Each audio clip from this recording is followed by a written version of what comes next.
Un jardin minuscule, à l'abandon, où il ne vient jamais personne. Le jardin, tu ne le connais pas. Tu ne sais pas que c'est un coin de paradis. Tu ne veux pas le savoir, tu n'y viens jamais. Il y a des fleurs. Tu ne le sais pas. Je peux te raconter l'histoire de chaque fleur. Comment elle naît, comment elle meurt. Il y a un arbre. Je connais chacune de ses feuilles. Je les vois s'épanouir l'été, se faner à l'automne. Une fois, j'ai même vu un papillon ici, dans la ville. Si.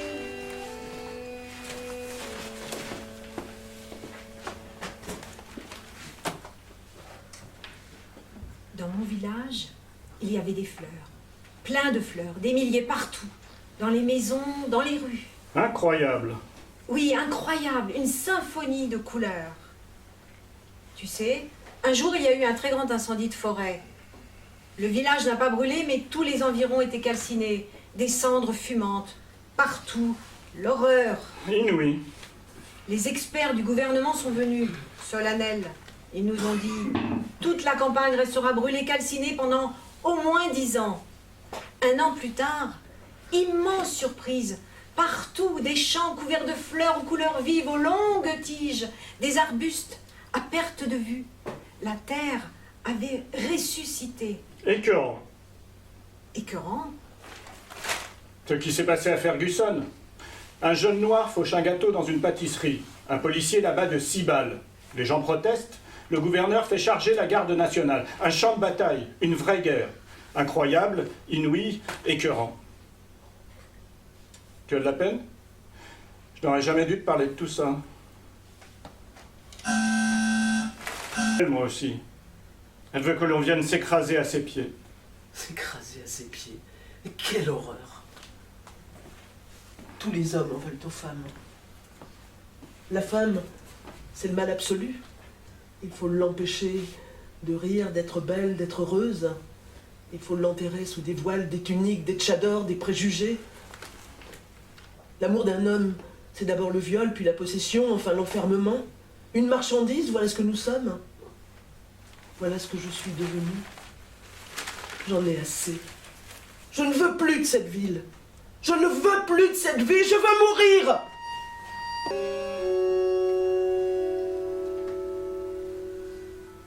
Et la montre? Quelle montre? Celle que je t'ai offerte à notre mariage. Tu ne l'as jamais portée. Je suis habitué à ma vieille montre. Je te déteste depuis que Priscilla m'a tout raconté. Qui est-ce, Priscilla? Ne fais pas l'innocent. La directrice du lycée, elle m'a tout raconté. Que tu es venu dans son bureau pour témoigner contre l'élève noir qui a fait des bêtises. Que les familles noires ont manifesté et exigé que tu renonces à ton témoignage contre lui. Et toi, l'antiraciste, tu as pourtant refusé, au nom de la sacro-sainte vérité. Elle t'a menacé de licenciement. Tu t'es jeté sur elle, tu lui as arraché son chemisier. Tu as tenté de la violer, elle a réussi à te repousser. Qu'est-ce que c'est que cette histoire? J'ai pleuré, j'ai crié. Je veux une preuve. Elle a été chercher la secrétaire dans le bureau voisin. Elle avait tout entendu. Elle a tout confirmé.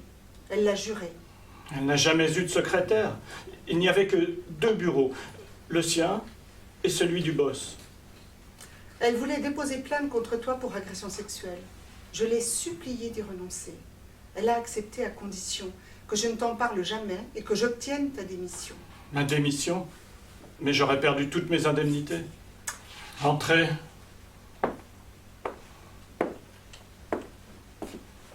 Bonjour. Je suis votre voisin Michael Patterson. Le professeur Patterson. Oui? Vous êtes en retard. Que voulez-vous dire? Je ne comprends pas. Vous ne comprenez pas. Je suis venu vous remercier. Vous avez été très aimable de garder ce paquet pour moi. Des documents de travail très importants. Documents de travail. Je suis psychologue. Psychologue. J'ai apporté quelques fleurs pour votre femme. Des fleurs. Pour ma femme. Je ne comprends pas. Vous ne comprenez pas. Vous répétez mes phrases? Je répète vos phrases.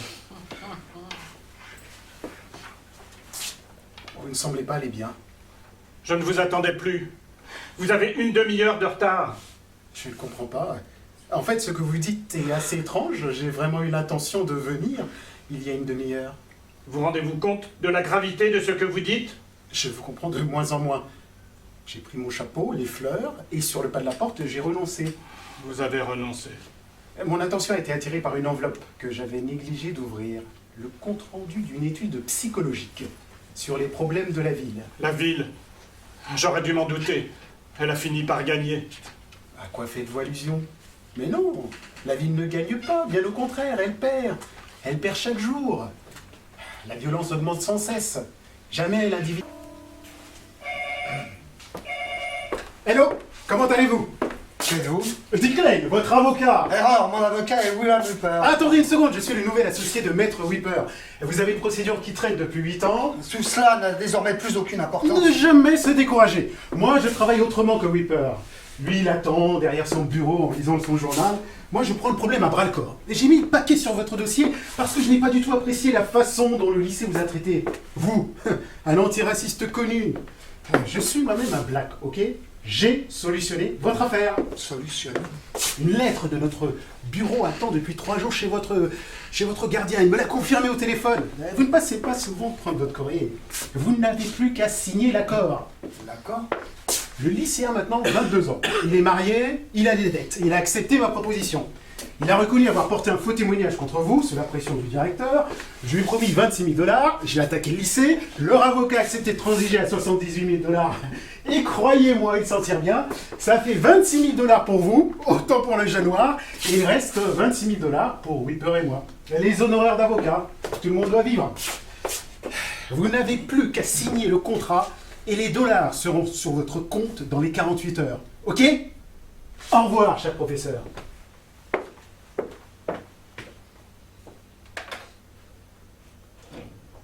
Morte. Elle est morte. Pourquoi suis-je vivant? Pourquoi est-ce plus long pour moi? Monde de mensonges. Chacun lutte pour écraser l'autre. La voilà la ville. La fourmilière humaine. L'argent! Toujours l'argent. Pauvres gens. Ils ne comprennent pas que la vie a besoin d'eux. Faut qu'ils produisent, qu'ils consomment pour que la ville fonctionne. Pour que la pieuvre vive. Les plus malins deviennent riches. Les autres sont condamnés. La ville leur laisse juste de quoi survivre. Et ceux qui ne peuvent plus payer, on les jette à la rue. Non. Pas de médaille pour les héros anonymes des jours gris, des nuits sombres. Les religions nous ont raconté des contes de fées. Ce monde n'a aucune importance. Tout s'arrangera après la mort. Un beau paradis promis aux cadavres. Leur dieu! Une chimère. Il est où, ce dieu? Il était où leur dieu Auschwitz? Il était où à Treblinka? Dans les goulags de Staline. Où est-il? Où es-tu, Dieu? Où te caches-tu? Derrière la porte? Non. Personne, bien sûr. Oh là, créateur. Pourquoi acceptes-tu ces souffrances? Tu n'existes pas. Voilà la vérité. Sinon je t'accuse de cruauté, de violence et de haine gratuite envers tes créatures. Honnête toute sa vie, ça sert à quoi? Voilà ce qui nous arrive. Tu n'existes pas. Tu n'es qu'une chimère. Tu n'existes pas. Sinon je te mets au défi de te manifester, ici, maintenant. Créateur, montre-toi si tu l'oses. Créateur, prouve ton existence. Maintenant, de suite. Si tu n'apparais pas un instant, je saute du 51e étage de cette tour. Je ne peux pas vivre sans elle. Je ne veux pas vivre sans elle.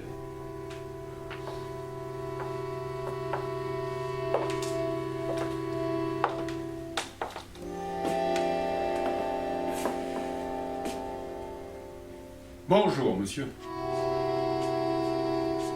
Bonjour, monsieur. Qui Qui êtes-vous? Aucune importance. Je passais par là. Comment êtes-vous entré? Vous aviez laissé la porte entrouverte. De quel droit osez-vous pénétrer dans un appartement privé? Je vous prie de m'excuser. J'ai entendu des éclats de voix, des cris. J'ai cru de mon devoir de venir porter assistance. Monsieur, je vous remercie. Vous êtes déjà très choqué, j'hésite. Allez-y, allez. Puisque vous l'exigez. Je suis celui que vous avez convoqué, que vous avez apostrophé, que vous avez injurié. Je suis le créateur. Ou plus précisément, je veux dire, votre créateur. Oh, mon créateur. Oui. Vous vous foutez de moi? Non, je ne me le permettrai pas. C'est bien ma veine. Pas une seule visite en 8 ans. Et ce dingue nous arrive maintenant qu'elle est morte et que je vais bientôt la suivre. Alors comme ça, vous êtes mon créateur. Oui, monsieur. Et peut-être aussi, voyons, le créateur de ma femme. Ah non, elle, pas vraiment. Enfin, pas tout à fait. La douleur est là. Elle est réelle. Je suis bien un être de chair et de sang. Voyons, monsieur le professeur. Vous êtes physicien. Vous devriez comprendre que vous évoluez dans un monde de fiction où vous pouvez parfaitement éprouver des émotions, des douleurs, des joies, des peines. Des peines. Oui, des peines. Vous parlez de physique? Allons-y, n'allons pas par 4 chemins, parlons physique. Vous dites que vous avez créé ce monde virtuel? Vous en êtes le créateur? Vous en dirigez donc les lois, n'est-ce pas? C'est exact. Eh bien, prouvez-moi que vous dites vrai. Je vous mets au défi de changer une loi physique fondamentale. Choisissons par exemple une loi simple, claire, que tout le monde connaît. La gravitation. Aucun problème. Tout de suite, même si vous voulez.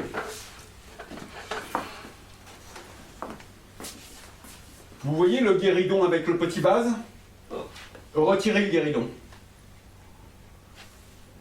Et le vase? Seulement le guéridon. Allez-y.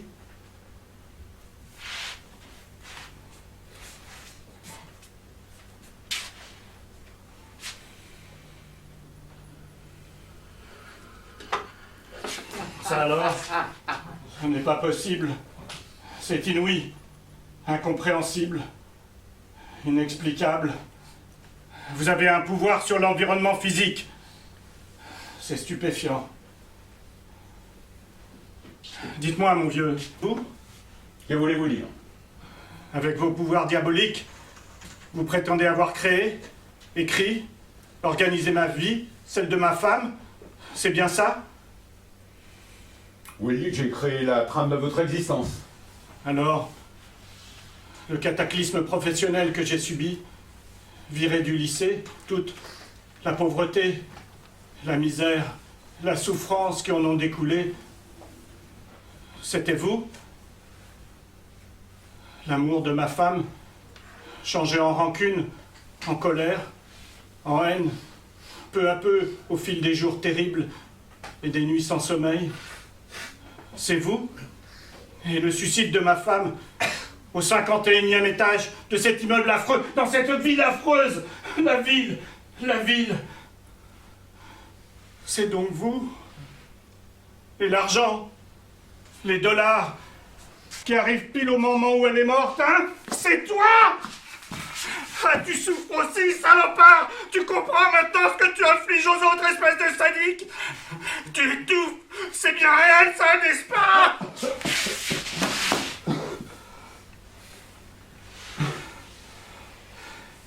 Ce que vous faites...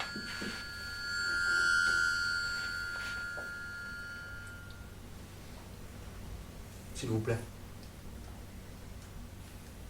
Monsieur, s'il vous plaît. Oui. Sauvez-nous, je vous en prie. Que dites-vous? Vous disposez de pouvoirs presque surnaturels que je ne m'explique pas. Vous dites que vous pouvez tout créer, tout changer. Alors sauvez-nous. Vous rêvez. C'est impossible. Une chance sur 1000 milliards que vous dites vrai. Alors pourquoi continuer à nous faire souffrir? Laissez-nous vivre un peu de bonheur. Vous me prenez pour le maître de l'univers? Vous faites erreur. Je vous prends pour le maître de ce lieu, de cet espace où nous sommes. D'ailleurs, c'est ce que vous affirmez vous-même. Vous délirez? Peut-être. Sûrement. Eh bien, j'entre dans votre délire. Délirons ensemble. Sauvez-nous, je vous en prie. Elle est... C'est toi? Que m'est-il arrivé? Tu as dormi un moment, ma chérie. Comment te sens-tu? Un peu mal à la tête. Qui est ce monsieur? C'est...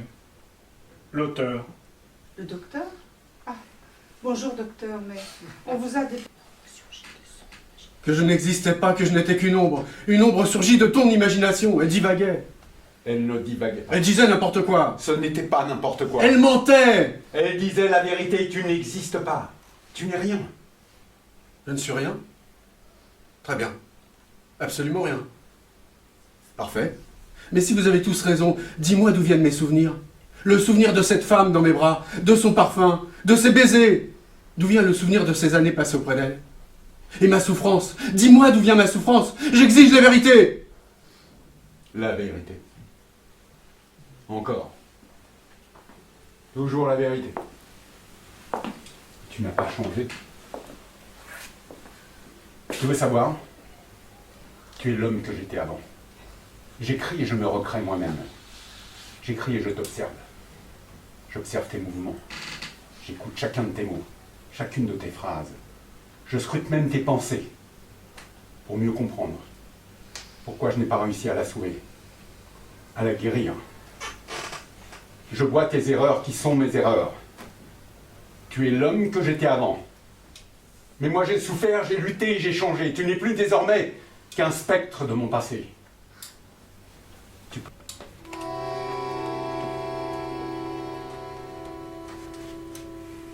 Créateur, maître des mondes, laisse-moi lui parler un instant, je t'en prie. Qu'elle entende ce que je ne lui ai jamais dit. Je t'en prie.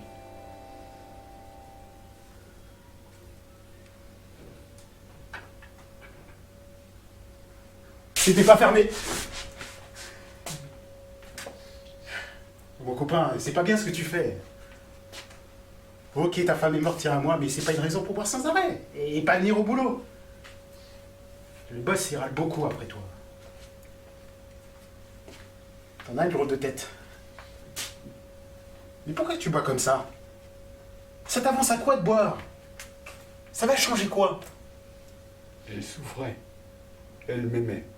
Rien compris. Peut-être qu'elle attendait que tu viennes vers elle. J'aurais dû la guérir, sauver sa vie. Et toi, tu l'aimais? Oui. Tu lui disais? Non, jamais. Pourquoi? Je sais pas. Il y avait un mur. Qu'est-ce qui t'arrive?